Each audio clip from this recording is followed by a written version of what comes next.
आगामी नगरीय निकाय और पंचायती राज चुनाव के मद्देनजर भाजपा ने अपनी जालम बिछाना शुरू कर दिया है।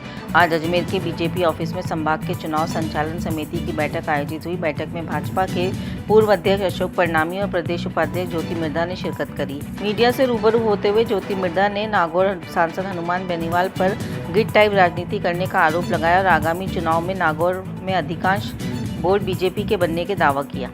पहला तो ये है कि कमज़ोर स्थिति में आज की तारीख में बीजेपी वहाँ पर नहीं है। नागौर जो हमारे संगठन की दृष्टि से अगर देखा जाए तो जो नागौर जिला है उसमें से 5 विधायकों में से 4 विधायक हमारी पार्टी के हैं। तो ये कहना कि वहाँ पे बीजेपी कमज़ोर स्थिति में, ऐसा मैं नहीं मानती।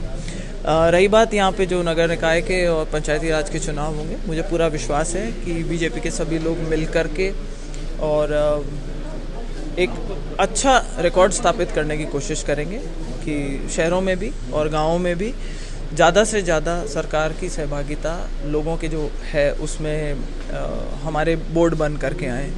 क्योंकि मेरा ऐसा मानना है कि जिस पंचायती राज की शुरुआत नागौर में हुई थी उसका महत्व पूरे हिंदुस्तान में सब लोग समझते हैं, लेकिन नागौर में भी उतना ही इम्पॉर्टेंट है क्योंकि गांव का जो एक आम आदमी होता है या शहर का जो एक आम आदमी होता है उसकी दृष्टि से अगर देखा जाए तो ये चुनाव सबसे महत्वपूर्ण चुनाव होते हैं। एमएलए एमपी के चुनाव से भी कहीं ज़्यादा महत्वपूर्ण रहते हैं, जो उसकी ज़िंदगी को इम्पैक्ट करते हैं। तो हम लोग आज ये मीटिंग है यहाँ पर संभाग स्तरीय, उसमें भी हम यही प्रयास करेंगे कि ग्राउंड का फीडबैक अच्छे से हमारे पास में आए।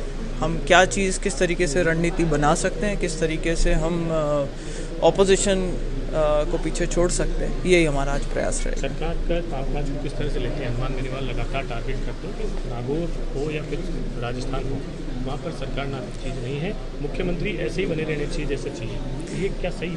ऐसा है, ये एक अलग तरीके के राजनीतिज्ञ हैं जो सिर्फ गिद्ध टाइप की राजनीति करते हैं। जहाँ पर भी कहीं नेगेटिव सेंटिमेंट दिखता है उसको बनाने का प्रयास करते हैं। जहाँ इनको ज़रूरत पड़ती है बंद कमरे में जा कर के नेताओं के पैर छू लेते हैं। कभी कहते हैं मैं इस सरकार में आ जाता हूँ, कभी कहते हैं मैं उस सरकार में आ जाता हूँ। उनकी बात को मैं बहुत सीरियसली नहीं लेती। हाँ, कोशिश उनकी ये रहती है कि लोगों को किस तरीके से गाँव में बरकलाया जाए, और अभी भी वो इसी जुगत में लगे रहेंगे कहीं ना कहीं कि जो लोग हमसे नाराज़ हुए या बागी हों उनको किस तरीके से कैच करके और राजनीतिक दृष्टि से उसको भुना सकें। उनकी ऐसी टेंडेंसी रहती है और लोग अब समझ चुके हैं कि उनका, आप देखिए कि अगर आज जब मैं बोला लक्ष्मण जी हैं, चाहे मंजू जी हैं, चाहे रेवत जी हैं, ये लोग जिस एरिया से आते हैं वहाँ पे सो कॉल्ड ऐसा कहा जाता था कि आरएलपी का बहुत ज़्यादा प्रभाव है, लेकिन आज आप देखने को मिलता है कि वहाँ पे आरएलपी काफ़ी कमज़ोर हो चुकी है।